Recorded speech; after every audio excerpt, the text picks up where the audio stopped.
Please join me in extending a warm Rotary welcome to Dr. Beth Paul.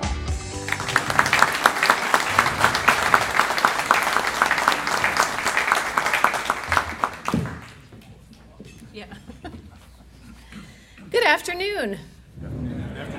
It is really very special for me to be here with you professionally, but also personally. My father, Justice Paul, was a very long-time Rotarian. Many decades served in Rotary, and Rotary was one of his most important commitments outside of his work life. He was honored as a Paul Harris Fellow. He served as director for a time. He served as treasurer for many years. And it was a very important context for him. Justice Paul was his name, and I was just reminiscing with Kathy that as we were doing the Pledge of Allegiance, when I was young, I always thought it was with liberty and justice Paul. So I can't really say the Pledge of Allegiance without honoring my father, the Rotarian. So I really am very pleased to be here with you today. I am thrilled to be here. I am brand new to the area, new to Columbus, new to Ohio, new to Capital University, although I have passed my 1-year mark and my husband now says I cannot call myself new any longer. But I am thoroughly enjoying being here. My first year truly was a fascinating and absorbing one, and I know that I'm in the right place, so I'm thrilled. It's a very exciting time to be in a university community and to be in this city, in this country, in our world. It's a pivotal time, as many of us feel, as many of us know, in many ways in our society. We live, I think, in an increasingly anxious time with a lot of divide, or at least a return of a very present feeling of divide in our society. And so to be a leader of a higher education institution that very much believes that the role of higher education is the advancement of society and addressing the kinds of pressing issues that are before us in society, it is quite a time indeed. So we are looking at a time of change that impacts us in so many ways, a time of political and social chaos, a time of technological advancement, and really almost the takeover of technology. At least our perception is the takeover of technology in so many ways, for certainly communication, also for relationship, and certainly for various areas of work. And so what is the role of higher education today? What is the role of work today? And how do those two things fit together as we look into our future? My first year of Capital, I've certainly been learning a lot. I am a lifelong learner, and so may we all continue to learn as we move forward. I am thrilled with what is happening in Columbus and with the point of opportunity that opens for us.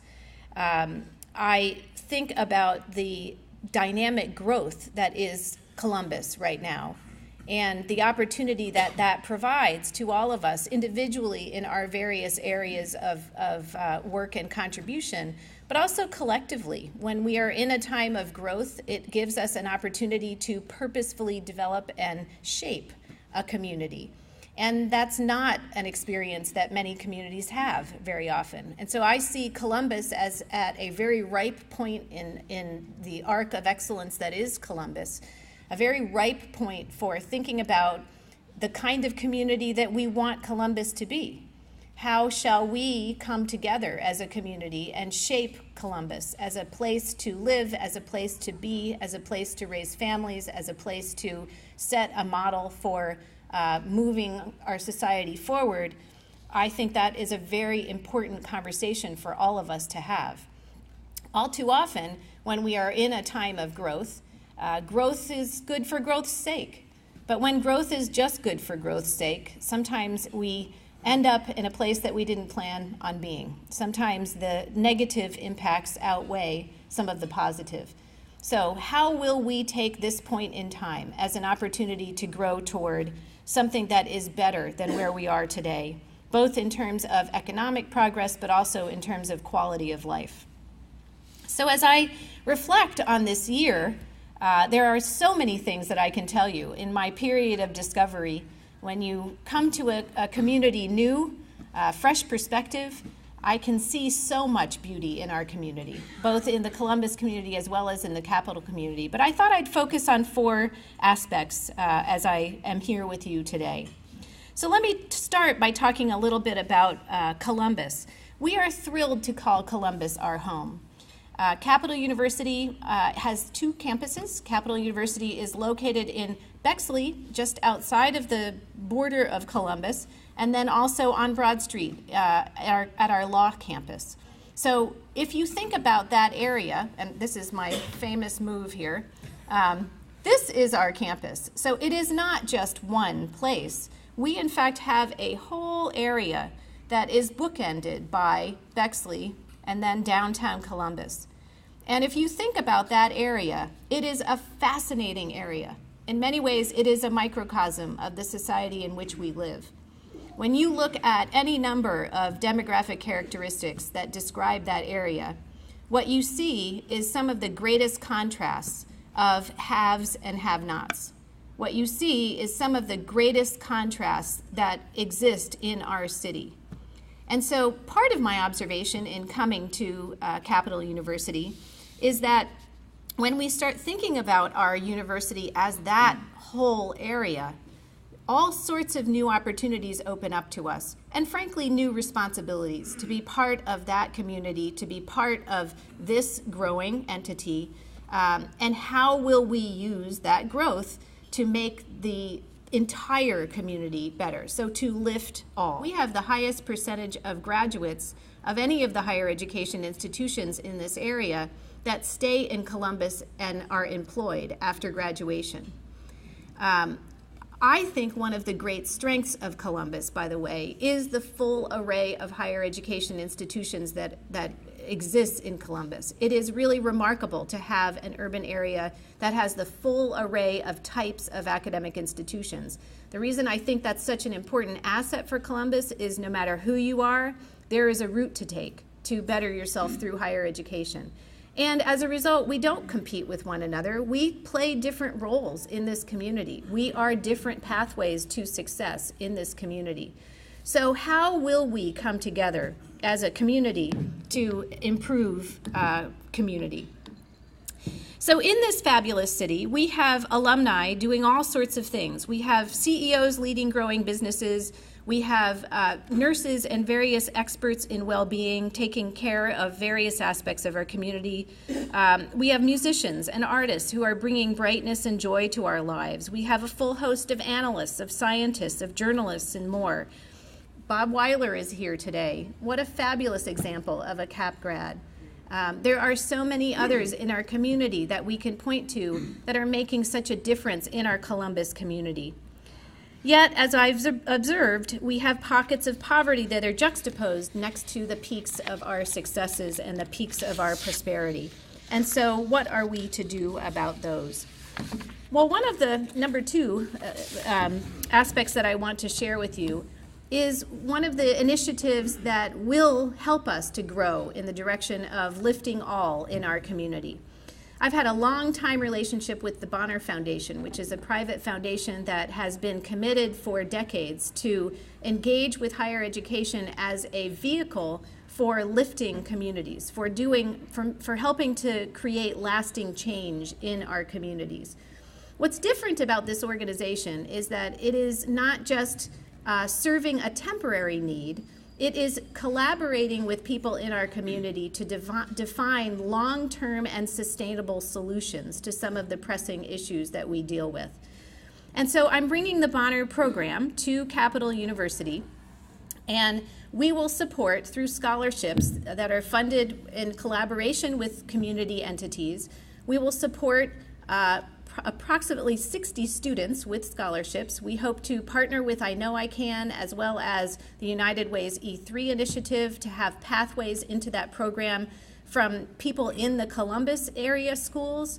But this program, the scholarships are to support these students in working deliberately in collaboration with our nonprofit community, to identify areas of particular concern and challenge, and then to collaborate with the nonprofits to define sustainable solutions. It's remarkable what happens through this program. If you can imagine a group of students coming in as first-year students and then being in this program and engaging with community through 4 years of effort, what happens is over 4 years they mature into very high-level engagement with communities. And so all of a sudden you've got seniors in college doing policy work and advocacy in various ways. It's really very powerful as a learning experience. One of the things that Capital can do that other Bonner programs have not done at this point is to engage graduate students in this effort as well. You may know that Capital University has a law school as well as graduate programs in business, nursing, education, music. I don't think I'm leaving anyone out. Soon to be a seminary engaged. And so we have an opportunity to engage graduate students in addition to undergraduate students so that when we are working with a nonprofit, we can bring a far greater array of expertise and perspective to collaborate, again, with the community to define a solution moving forward. When we have been defining this program, we have been trying to look at our community, remember this community that I was talking about, and to recognize that there are parts of that community that have benefited from great partnership with other entities in the city, and we respect and appreciate that. And then there are parts of that community that have not benefited from those kinds of partnerships. And so we want to be deliberate in addressing the parts of our community that have not had that benefit. So one of the areas that we have identified is the driving park community, which is very close to Bexley, and is a wonderful community. I am so impressed by the grassroots community leadership in that community. We have great partners to work with, but they haven't benefited from the kind of institutional partnerships that some of the other areas have benefited from.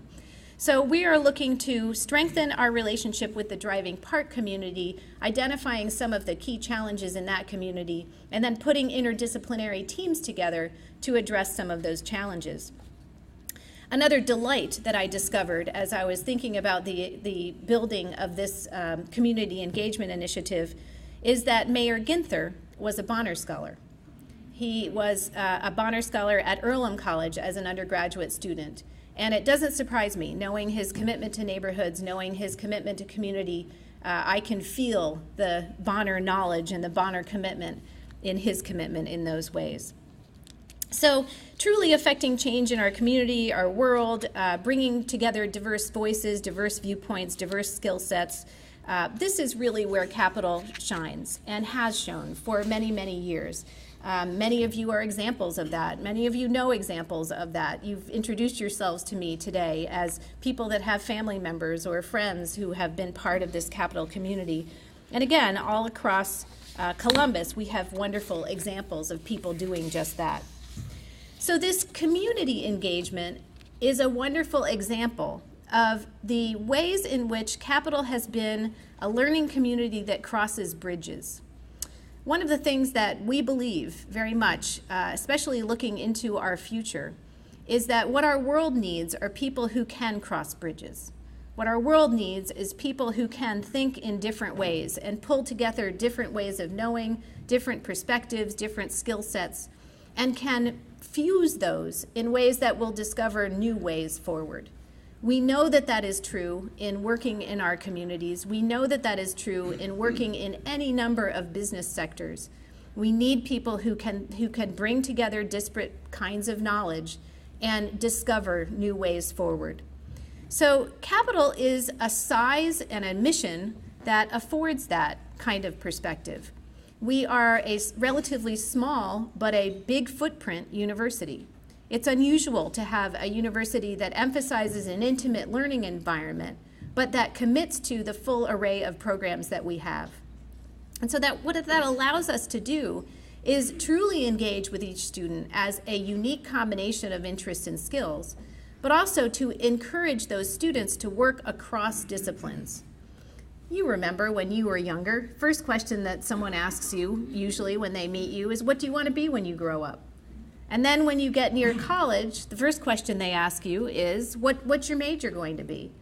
Well, we try not to ask that question too early, because in fact, we want our students to come to Capital with the full array of interests that may be in them, even if they feel contradictory to one another. don't focus too soon is what we tell our students. So bring the full array of your interests and let us help you think about ways to integrate those and weave those together in new and different ways. So that interdisciplinary learning has been happening for years and years and years through combinations of things like law and business, but also other kinds of combinations. Communications in biology, looking at people who know how to communicate and tell meaningful stories about very important scientific work that's happening. Thinking about combinations of nursing or social work and theology. We know that there is great need for theologically informed and really theologically impacted work in our well-being communities. So there are many different examples of ways in which those disciplines have been crossed, but our most recent investment is in the area of communications. So we have opened this year in January, we have opened a Convergent Media Center. And I feel like the kid that arrived on, a holiday morning to this incredible gift. It is quite a phenomenal facility. So it is an example of the convergence that I'm talking about, of encouraging people to cross boundaries and to intermix different ways of knowing and thinking in new and unique ways. The significance of the Convergent Media Center in today's day is that we are in a time in our society, as I was saying earlier, where technology has impacted us in many ways. In many ways, it really has been ubiquitous in all of what we are and what we are doing. Yet we are social beings. We are human beings that value one another, that value a sense of community, that value being able to tell meaningful story. And so how are we going to integrate the areas of communication with technology, but also with psychology and sociology? How are we going to integrate those areas so that as a people, we can continue to express ourselves individually and collectively in powerful ways? We can continue to use communications in powerful ways to create social impact. So in this Convergent Media Center, we have a variety of technology, cutting edge technology, a TV production studio, a radio studio, a beautiful performance recording studio, all different kinds of equipment for mixing and creating different kinds of performances, essentially, of communication mechanisms. But we also have psychologists, and we also have other kinds of communications experts who think about the social impact of communication. And we have deliberately poured all of this into one building, and we treat it like a sandbox. We encourage people to work with one another, not in divisions as we have typically done in higher education, but pour yourselves into this sandbox and play with one another without concern for those kinds of boundaries and divisions. And what that creates are just fabulous synergies across people. And what it also creates is opportunities for partnership with our community to find ways to either produce public service announcements, or what used to be called public service announcements, but public service communications. For example, the kinds of issues that we're dealing with in driving park with very high levels of infant mortality. What are some of the communications tools that can be used in working with families to help them better understand what some of the issues are? We're done with the age when a pamphlet could do it. We've got to think of more penetrating approaches that are richer and use different kinds of technology in today's day. We can work with companies that have unusual communications challenges. We may have a company, for example, that was focusing on one market and then discovered that that market has dried up and they need to explore another market.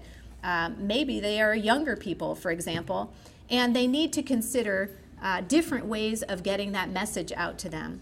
And so we have deliberately left a pod of workspaces open in the Convergent Media Center so that we can rotate through people who are working on communications projects in a corporate sense or in a nonprofit sense, and with the engagement of our students, of our faculty, of our staff, pouring all of these different perspectives together to come up with something novel and to come up with something that is a new path forward. One of the great examples that we have in this area that we've been delighted to welcome back to campus a number of times to help us with this Convergent Media Center. Certainly our partnership with Falgren Mortine, Neil Mortine is on our board, and they have been very forward thinking with us as how this can really shape and change the marketing industry. But we also have a wonderful CAP alum, Brian Prince, who works for Microsoft. He is known as the Cloud Evangelist. And he is working with us to integrate new and different technologies, like, for example, the holographic technologies that are being developed and other kinds of technologies that we need to be thinking about today as we present ourselves, as we communicate meaningfully and effectively and powerfully. So as I conclude this year and look ahead, what excites me is how we are bringing together convergence with connection through community in Columbus for purpose. So as we are looking forward, we are bringing our mission of purpose, of helping people find and connect with meaning and with the purpose that drives their lives to make our world a better place. I know you connect with this. This in many ways is what the Rotary mission has been. And it is very much what the mission of Capital has been. We believe that higher education is a path forward in finding one's life's purpose and preparing oneself in a holistic way. So as a whole person, preparing oneself to develop the kind of skills, but also the courage and the character to live that life of purpose. That is our commitment, and it's a very deep commitment at a time when higher education has been buffeted about by many of the same kinds of challenges that you and your businesses have been affected by. We have not given up on that core commitment. And so as we look forward to connections with many of you, collaborations throughout the Columbus community to use that mission for good. At a very powerful time in Columbus, let's use that mission for good, to build community as we really believe we must live together in community. So I look forward to the questions you have, but also very much look forward to continuing this conversation with you in the many ways in which I know you will connect with it as well. Questions?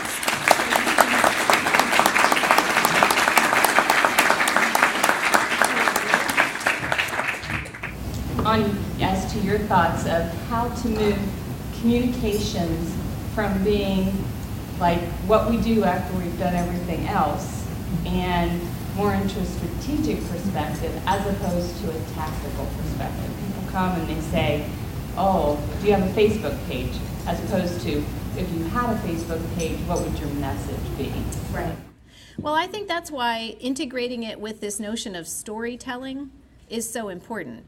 Oftentimes it is that strategic messaging that we miss. So to me, it is remembering that communications is not just technological. So yes, we have this beautiful building with cutting edge technology in it, but we also have psychologists and sociologists and people who really think deeply about how human beings work and how human beings are social creatures. And messaging, what messaging works, what resonates with people, what moves people. Communication should move people. So how can we bring all of that knowledge together to really create, movement, essentially, from communications? So I think your question is really a delicious one. I hope you'll come and visit us, because I think you'll see that that's very much what's happening there. Schools within the Columbus area to take courses in other universities and colleges? Reciprocal agreements among universities. We have a very good relationship with Columbus State Community College, and certainly have some students who make a transition in a more integrated way between Columbus State and then finishing their degree at Capital University. More and more today, honestly, there is more movement of students in and out of different kinds of institutions. But I don't know of a specific consortial relationship. The reason I'm asking this question is quite a few years back in Worcester, Mass, they had all the universities. Yes. You could take courses across the universities. Yeah, I'm aware of those kinds of consortial agreements too. I think, in many ways, I think Columbus is a very good place for that. On the other hand, I also do want to emphasize that it's beautiful that we have institutions that really are different from one another. That's a beautiful thing. Oftentimes, especially when higher education has become so commoditized, I think we've lost touch a little bit with the fact that we really do need different types of institutions to serve different segments of our population. So I wouldn't want to lose the beauty of that individuality either. Someone told me a long time ago that colleges are not very collegial, and I found out they weren't. Have you figured out how you're going to deal with the tug of war between factions that both have a good equity in a communication link? They can't agree on who's going to end up getting the credit for it, getting the budget for it, getting the curriculum for it. I mean, I got trapped in that a number of years ago, engineering and manufacturing being the two, and it was difficult. We have wonderful partnerships with Ohio State. And I mean, when I first got here, people, how are you going to feel with Ohio State right down the road? I love it. We have a wonderful collaborative relationship, and I think benefit our students back and forth for different reasons. Within the institution, we are a complex university. Universities are interesting cultures in many ways. I think one of the things that differentiates us from some of the bigger universities is that we can have I think I'm going to call it a softer internal structure for our academic programs. We're small enough that we don't need as many rigid siloed structures by school. And so we've been deliberate in keeping ourselves more centralized and collaborative so that we don't have the rigid differences between units. I have faced that as well in Florida in my work, trying to work with some of the bigger. University of Central Florida was right down the road, trying to be the biggest in the country. I don't know why that's a good goal, but it was impossible to get two different schools to work together because the ways of the university really did preclude that. That is not true at Capitol. We celebrate the fact that we can sit down together in a room and talk about how we are going to help advance legal education by integrating business with legal education. And that's a really wonderful conversation right now. Yes, sir. As a brick and mortar institution, how do you see the internet impacting you in the future for Great question. So how does technology impact us? Great question. Our mission is our mission, and our mission will be the mission. And we can live that mission in different ways. There are ways, I think now, that technology can be used to help to advance the kind of learning mission that we have. But our mission is one of a whole person, developing a whole person. And we really do believe that social interaction with diverse people is a critical part of that. So I can't foresee us getting to a point, especially in our undergraduate program, where we are moving to an all online environment. But I can certainly see where there are some online technologies now that can really help us to live our mission in a more fruitful way. At the graduate level, I think what you'll see more and more are programs that we call hybrid programs that are a mixture of in-person learning experiences and online learning experiences. So we can connect with adults who are out, working in various fields and need the flexibility of learning the content in an online environment. But then there is great beauty to having them come together. Maybe it's once a month, maybe it's more frequently or less frequently than that. But they come together for very intensive in-person experiences that really do reap the benefit of that social interaction as we've been talking about. I think that's what you'll see. Thank you.